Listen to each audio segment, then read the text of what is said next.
Hello मेरे प्यारे बच्चों, आज हम पढ़ेंगे पाठ 3 अन्याय का विरोध। ये क्या एक विदेशी कथा है और इसके जो लेखक हैं प्रमुख साहित्यकार एंटन चेखोव जी हैं। ये जो कहानी है ना, इस कहानी में रूसी साहित्य के बारे में दर्शाया गया है।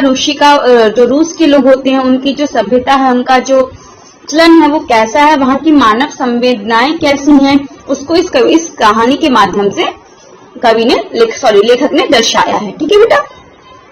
इस कहानी में रूसी साहित्य के प्रमुख साहित्यकार एंटन चेखोव ने बड़े सुंदर ढंग से मानवीय संवेदनाओं को दर्शाया है। जूलिया लेखक के घर गवर्नेस का काम करती थी। जूलिया जो है इस कहानी की मुख्य पात्र है और वो अपने मालिक के घर गवर्नेस का काम करती थी। मालिक कौन था? वो लेखक था। गवर्नेस मीन्स होता है वो जो बच्चों की देखभाल करता है और उसको पढ़ाता है और घर का दूसरा काम भी करता है। लेखक जो होता है उसकी ईमानदारी और मेहनत से बहुत खुश थे। लेखक जो थे जूलिया को अन्याय का विरोध करना सिखाना चाहते थे। इसलिए वो क्या करते हैं?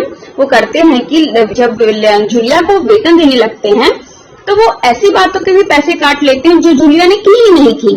पर जूलिया यह जानती थी कि उसका मालिक उससे बेईमानी कर रहा है, पर वो फिर भी कुछ नहीं बोलती है और उसका विरोध नहीं करती है। लेखक को उसका यह व्यवहार जो होता है उसको ठीक नहीं लगता है। उसने तो पहले जूलिया को डांटा और फिर समझाया कि उसे अन्याय का विरोध करना चाहिए, क्योंकि अन्याय करना और अन्याय सहना दोनों ही गलत है। ठीक है, तो हम इस पाठ की अब शुरुआत करेंगे। चलिए, तो इस पाठ की हम प्रारंभ करते हैं। अन्याय का विरोध।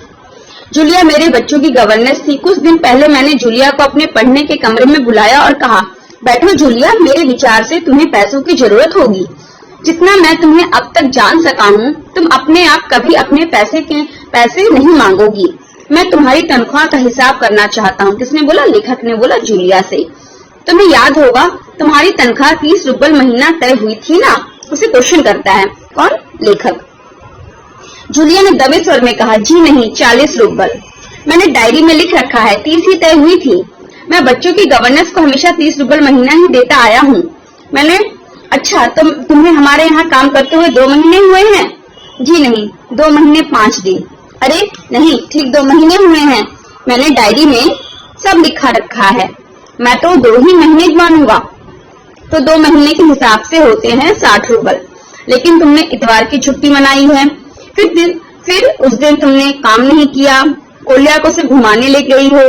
उसके अलावा तुमने 3 छुट्टियां और ली हैं। घबराहट में जूलिया का चेहरा पीला पड़ गया। वह बार बार अपनी ड्रेस की सिकुड़न ठीक करने लगी। वह बिल्कुल चुप रही। वो कुछ बोल नहीं पा रही थी। वो शर्म, मतलब एक होता है ना, अंदर से उसको नीचे हो रही थी कि मालिक के सामने कैसे सही बात भी बोले। उसका विरोध नहीं कर पा रही थी। हाँ, तो मैं कह रहा था 9 इतवार 3 छुट्टियां मतलब 12 दिन काम नहीं हुआ, यानी 12 रूबल कट गए। अब देखो कोल्या 4 दिन बीमार रहा और तुमने सिर्फ वान्या को ही पढ़ाया। पिछले हफ्ते शायद 3 दिन मेरे दांतों में दर्द था और मेरी पत्नी तुम्हें दोपहर के बाद छुट्टी दे दी थी। तो कुल मिलाकर हो गई 19 छुट्टियां। हाँ तो भाई निकालो, 60 में से 19 कितने बचे? 41 रूबल। ठीक है ना? जूलिया की आंखों से आंसू टपक पड़े। उसने धीरे से गला साफ किया। उसके मुंह से एक शब्द भी ना निकला। वो कुछ बोल नहीं पाई। हाँ, याद आया, मैंने डायरी में देखते हुए कहा 1 जनवरी को तुम्हें चाय की प्लेट और प्याली टूट गई थी। उसने कहा, लेखक ने, 1 जनवरी को तुमसे चाय की प्लेट और प्याली टूट गई थी। प्याली बहुत कीमती थी, मगर चलो मैं उसके 2 रूबल ही काटूंगा। अब देखो भाई, तुम्हारा काम बच्चों की देखभाल करना है, तुम्हें इसी के पैसे मिलते हैं। उस दिन तुमने ध्यान नहीं रखा, तुम्हारी नजर बचाकर कोल्या पेड़ पर चढ़ गया। उसकी जैकेट फट गई। 10 रूबल उसके जैकेट के कट गए। इसी तरह तुम्हारी लापरवाही के कारण नौकरानी ने वान्या के नए जूते चुरा लिए। तुम अपना काम ठीक से नहीं करोगी तो तनख्वाह कटेगी या नहीं? उसने उसे प्रश्न पूछा। तो जूतों के लिए 5 रूबल और कट गए।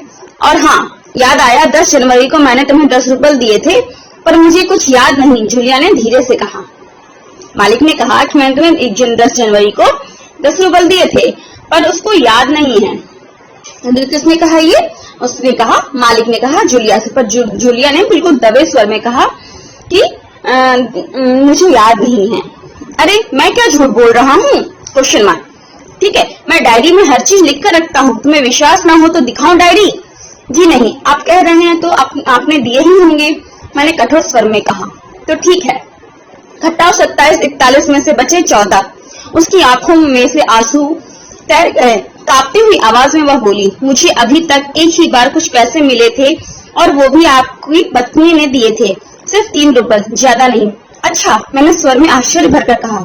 अच्छा, और इतनी बड़ी बात तुम्हारी मालकिन ने मुझसे छुपाई, देखो हो जाता ना अनर्थ। चलो चलो, मैं इसे भी डायरी में लिख लेता हूँ। हाँ, तो 14 में से 3 और घटा दो, बचते हैं 11 रुपए। तो लो भाई, ये रही तुम्हारी तनख्वाह, ये 11 रुपए ठीक से गिन लो। उसने कांपते हाथों से 11 रुपए लिए और अपनी जेब में बिना गिने डाल लिए। धीमे से विनीत स्वर में बोली, जी धन्यवाद। मैं गुस्से से भड़क गया। लेखक को गुस्सा आया जब उसने धन्यवाद कहा तो। मैंने उसकी ओर घूरकर देखा और क्रोधित होकर पूछा, धन्यवाद किस बात का? आपने मुझे पैसे दिए, इसके लिए धन्यवाद। मैं अपने आप को संभाल न पाया, ऊंचे स्वर में चिल्लाते हुए बोला, तुम मुझे धन्यवाद दे रही हो जबकि तुम अच्छी तरह से जानती हो कि मैंने तुम्हारे साथ अन्याय किया है, तुम्हें धोखा दिया है और तुम्हारे पैसे हड़प लिए हैं, फिर भी तुम मुझे धन्यवाद दे रही हो? जी हाँ, आप कुछ तो दे रहे हैं। इससे पहले मैंने जहाँ भी काम किया उन लोगों ने तो मुझे एक पैसा तक नहीं दिया। उसकी इस बात ने मेरे क्रोध को शांत कर दिया। उन लोगों ने तुम्हें एक पैसा भी नहीं दिया? जूलिया, यह बात सुनकर मुझे आश्चर्य नहीं हो रहा है। मैंने धीमे स्वर में कहा, जूलिया, मुझे इस बात के लिए माफ कर देना कि मैंने तुम्हारे साथ एक छोटा सा क्रूर मजाक किया, पर मैं तुम्हें सबक सिखाना चाहता था। मैं तुम्हारा एक पैसा भी नहीं रखूंगा। लेखक ने कहा, मैं तुम्हारा एक पैसा भी नहीं काटूंगा। देखो, ये तुम्हारे 80 रुपए रखे हैं, मैं अभी इन्हें तुम्हें दूंगा। लेकिन जूलिया, क्या जरूरी है कि मनुष्य भला कहलाए जाने के लिए इतना दब्बू, भीरू और बोधा बन जाए कि वो अन्याय का विरोध तक ना करे? यानी कि जो दब्बू, भीरू, बोधा इसलिए कहा गया है, जो मतलब डरपोक होते हैं, उनके लिए यहाँ पे उस शब्द का प्रयोग किया गया है।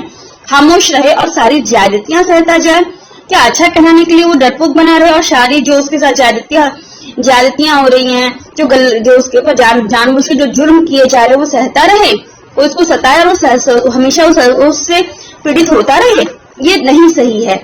नहीं, इस तरह चुप रहने से कुछ ना होगा। अपने अस्तित्व को बनाए रखने के लिए तुम्हें इस कठोर, निर्मम और हृदयहीन संसार का सामना करना होगा, लड़ना होगा पूरी ताकत के साथ। इस संसार में दब्बू और बोधे लोगों के लिए कोई जगह नहीं है, कोई जगह नहीं है। इस बात का सदैव ध्यान रखना जूलिया। ये सारी बातें लेखक ने जूलिया को समझाई।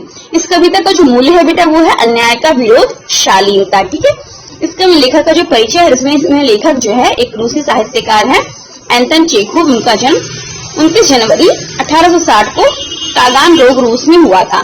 ये पेशे से चिकित्सक होने के साथ साथ प्रसिद्ध कथाकार और नाटककार भी थे। इनकी मृत्यु 15 जुलाई 1904 को हुई। अपने छोटे से जीवन काल में एंटन ने 4 कालजयी उपन्यास तथा कई लघु कथाएं लिखी, जिन्हें आज भी विश्व भर में सराहा जाता है। इनकी जो प्रमुख कृतियां हैं, the lady with the dog, the bat, a day in country आदि।